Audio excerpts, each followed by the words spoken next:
At our offices, the dental implant treatment process happens from start to finish.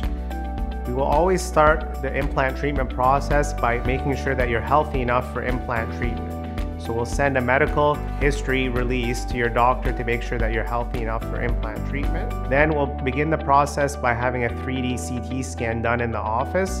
And also we'll typically take a 3D scan with our intraoral scanner of your mouth. And we kind of merge that data together to optimize where we're going to plan your implant treatment.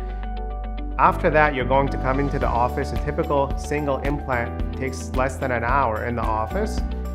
You will come back after the implant treatment process has started in about 10 days to remove any stitches. Then you will come back in 2 to 3 months' time to check that the implant has healed. Then we will take an intraoral scan again to customize your unique crown that's made and also the shading and color match to your adjacent teeth. Once the porcelain crown comes back, we insert the porcelain crown. We check the fit, we check the bite to making sure that you're happy with the result. And we go over instructions on how to use your brand new teeth, including home care, how to floss around your implants, what to use, things like water picks to keep the area clean. And we recommend coming into the practice every 3 to 4 months to make sure that your implant stays healthy.